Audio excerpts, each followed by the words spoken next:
मजदूरी तो मजदूरों की मजदूरी बढ़ती है, लेकिन नहीं देते हैं। हम लोग हैं, हम 300 रुपया देते हैं मजदूर को, और मनरेगा से मिलता है 201 रुपया या 251 रुपया। एक चीज़, दूसरी चीज़, जब बीमार पड़ता है खेतिहर मजदूर, उसकी पत्नी गर्भावस्था में होती है, उस समय के लिए कोई व्यवस्था है?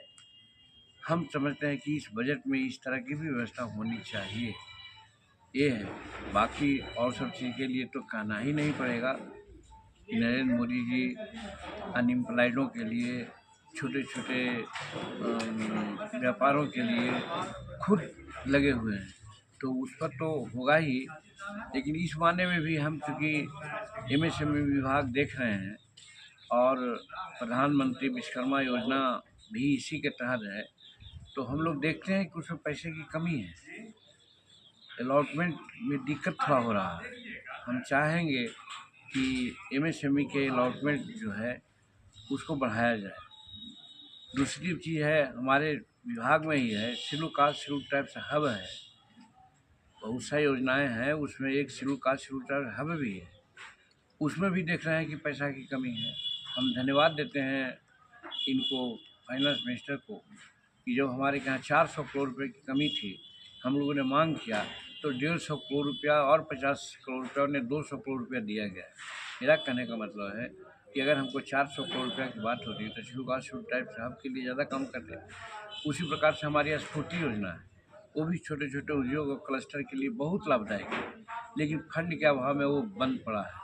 तो इसलिए हम अपने विभाग के बारे में भी अपेक्षा करेंगे कि इस पर ध्यान दिया जाए, ताकि हमारा जो स्फूर्ति योजना बंद पड़ा है, और फिर हमारा schedule caste schedule tribe hub में कम पैसे कम पड़ जाते हैं, या फिर और दूसरी जो ऑर्गन है एमएसएमई का, उसमें पैसा की कमी नहीं हो, तो हमारे गांव के जो छोटे छोटे लोग हैं, सूक्ष्म उद्योग करने वाले लोग हैं, उनको नियोजन दिया जा सकता है, जो नरेंद्र मोदी जी का सपना है। हम इन्हीं बातों की बात करना चाहते हैं कि जिससे हमारे गरीब मजदूर, किसान और अनएम्प्लॉयड लोग की स्थिति ठीक हो, ऐसा बजट हो, ऐसा हम अपेक्षा करते हैं। सर, बिहार में सांसद पर जानलेवा हम भारत के किसानों का, मजदूरों का और बेरोजगारों की स्थिति को ठीक करने के लिए वो कृत संकल्प है, और उसके लिए विशेष करके योजनाएं चलाते हैं। गत बजट में भी आपने देखा कि सारी सुविधाएं देने की बात आई। इस बजट में हम एक बात अलग से कहना चाहते हैं, शायद ये फाइनेंस मिनिस्टर के नॉलेज में जाए कि संगठित क्षेत्रों के लिए तो बहुत सा काम हो रहा है, लेकिन असंगठित क्षेत्रों के लिए काम नहीं के बराबर है। न तो उसको संगठित होने के लिए कोई बायला बन रहा है, और न उसके जो संगठन है इसके अभाव में उनकी मांगों को कोई दर्शा रहा है। तो इसलिए इस बजट से हम अपेक्षा करेंगे कि असंगठित मजदूर जो खास करके खेती गृहस्थी में लगा हुआ है, वानिकी में लगा हुआ है, और भारत के जो आय हमारी है उसका 76% खेती से ही होती है, तो जो देता है उसमें सहयोग देता है, उसकी आवश्यकताओं और उसके वेल बीइंग के बारे में तो जरूर सोचना चाहिए। आज किस रूप में वो अपने घर में रह रहा है, किस रूप में गंदी व्यवस्था में वो रह रहा है, किस रूप में मजदूरी का हनन हो रहा है। आप साधारण बात मान लीजिए कि लोग कमाने के लिए ईंट भट्टा पर चल जाता है। ईंट भट्टा पर अगर मान लिए मिल रहा है 45,000 रुपये, 1,000 ईंटा पाथी करने का 45,000, तो देता है उसको 25,000। इसको कौन देखेगा? सिक्योरिटी वालों को देखिए, देती है सरकार 25,000, वो देते हैं 8,000।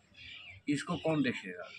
उसी प्रकार से हमारे मजदूर, खेत मजदूर हैं, मिनिमम मजदूरी है, वो मजदूरी नहीं मिलती है। इवन मनरेगा में कहते हैं आप लोग एक ही प्रश्न को उससे बात करते हैं। कोई भी किसी पर हमला हुआ है, सांसद हो चाहे आम आदमी हो, हमला को कभी कोई जस्टिफाइड नहीं कर सकता है, वो दुखद चीज़ है, इसकी भर्त्सना की जानी चाहिए। लेकिन ये भी आप जान रहे हैं कि नीतीश कुमार की सरकार में कार्रवाई कितने तेज से हो रही है।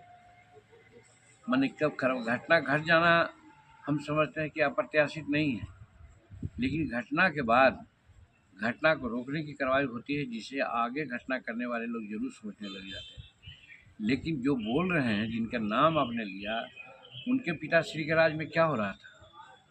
कोई कार्रवाई नहीं होती थी और वो उनके एक अन्य मार्ग में निगोशिएशन होता था, जो अपराधी है उसमें और जो विक्टिम है उसमें। वो काम तो यहाँ नहीं हो रहा है। तो इस तरह से उनको बोलने का कोई अधिकार है, लेकिन जमहूरियत है, जो मन में है सो बोल देते हैं।